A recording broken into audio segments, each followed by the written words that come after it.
On September 26 of 2025, winds near the Varna Harbor are reported to be around 20 knots with gusts up to 30. Here is a view from the breakwall where the waves hit and the subsequent backwash.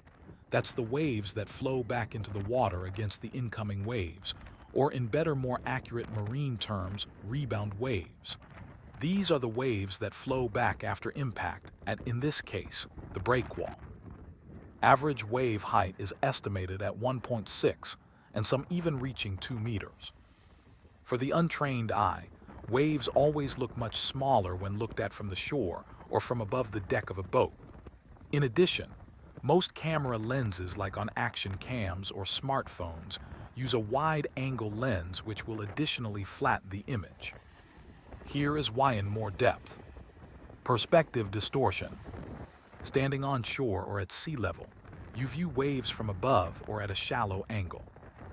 This flattens their appearance, like looking at a hill from far away instead of from the base.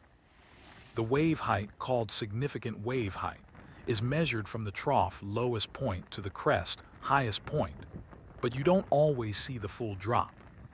For example, a 2-meter wave seen from beach level might look like 1 meter because you're not in the trough. Lack of reference points.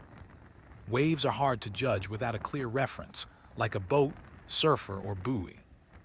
In open water, even large waves can seem modest without something to compare them against. Human perception bias. The brain naturally underestimates sizes in open environments with no clear depth cues. Especially when looking horizontally, your visual system compresses vertical differences. This effect can be shown if you would line up a row of bottles for, let's say, a length of 2 meters. If you start looking right at the first bottle, you see the real size. But the bottles that are further away become smaller in the eye's view. In reality, of course, the size does not change. Camera effects in photos or videos. Wide-angle lenses, which are common in action cameras like a GoPro, can flatten waves. Unless filmed from a low, close-up angle, like from inside the wave, they appear smaller than reality. Smooth conditions hide height. In some conditions, waves are long-period swells, meaning they are very smooth and rolling. They may be tall, but because they're not steep or breaking, they don't look big. Reality check, they're bigger than you think. Surfers, sailors, and lifeguards often say, if it looks manageable from shore, it's twice as big once you're in it. That's not exaggeration. It's a direct result of the above effects. I am standing on the outer pier breakwall. I guesstimate around 1.5 meter above sea level, in addition to my eye level, which is about 1.8 meters. That's where I am holding the camera. Adding all this together, I am looking at the sea from a height of roughly 3.3 meters, effectively looking down into the sea. A wave height is measured from its lowest point, called trough, up to the highest point, called crest. When the waves come towards me, I cannot see the lowest point that's behind the wave. I only see the part coming at me. The wave looks much smaller.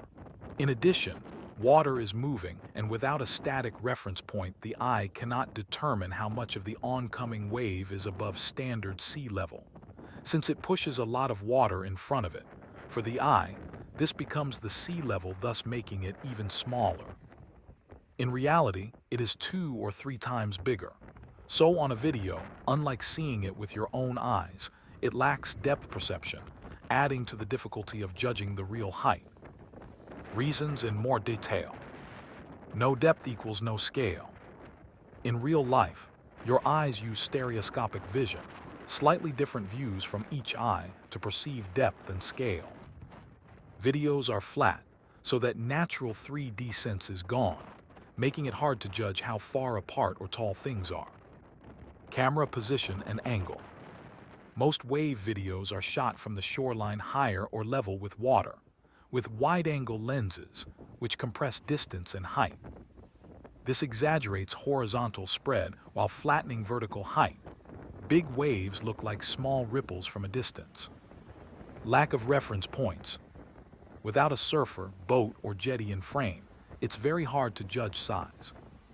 Even when objects are present, the brain struggles to interpret size correctly without 3D depth. Focal length and lens type. Wide-angle lenses, like on GoPros or phones, are great for capturing more in the frame, but they also distort scale, making everything seem further away and flatter. Telephoto lenses compress space in the opposite way, sometimes making waves look steeper but not necessarily taller. Horizon and scale compression. The horizon line and distance make waves look smaller because the eye compresses vertical scale when there's a large horizontal sweep. A real-world example.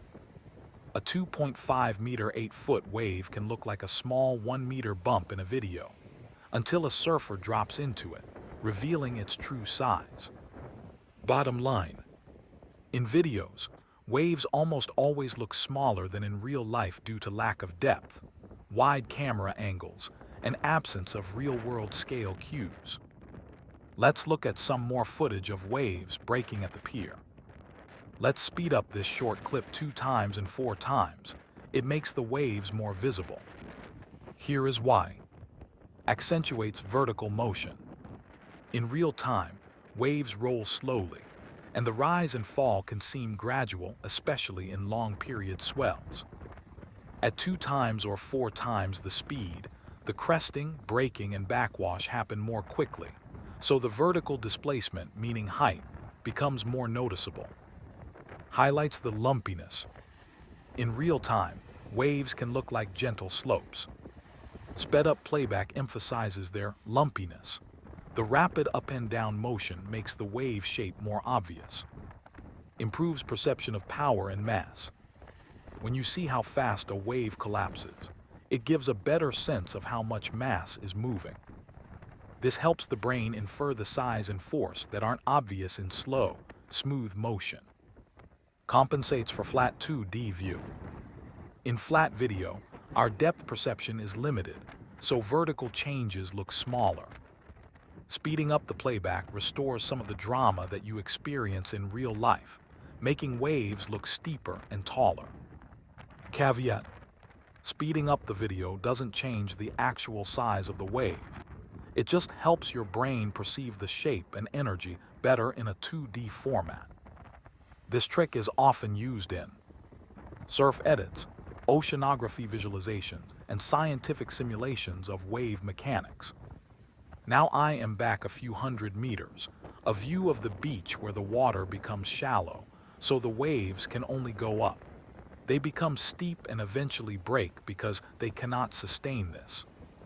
Why waves break in shallow water? Waves move energy, not water. In deep water, a wave is mostly just energy moving through water. The water particles move in circular orbits. They rise and fall, but don't travel far. Instability break. When the wave's steepness becomes too great, typically when height is about 0.8 times water depth, it can no longer support its own shape. The crest outruns the base, and the wave breaks, spilling or plunging forward. Let's jump ahead. Now it is the 3rd of October. Winds are even stronger, reaching 20 to 30 knots and reported wave height between 2.7 and 3.5 meters, maybe a little less closer to the pier compared to further out on the sea. But you can clearly see the difference since I am almost standing at the same place, not quite as far out since the waves splash all over the pier. But it is also raining, filming with an iPhone. It dislikes water drops on the touch display and occasionally stops recording when a drop hits the record button. Just for a reference in size, one for the waves spilling over the pier and another one for the tetrapods. That's what those concrete things are called. Why they're called tetrapods? Tetra equals 4. Pod equals foot or leg. 4-legged structure. Their advantage is that no matter how they fall, they interlock with each other, and because there is plenty of space in between them, water breaks better and can flow back with ease compared to just smashing into a solid wall. Now I don't go past the tetrapods since the breakwater is splashing completely across the pier due to the lack of more pods.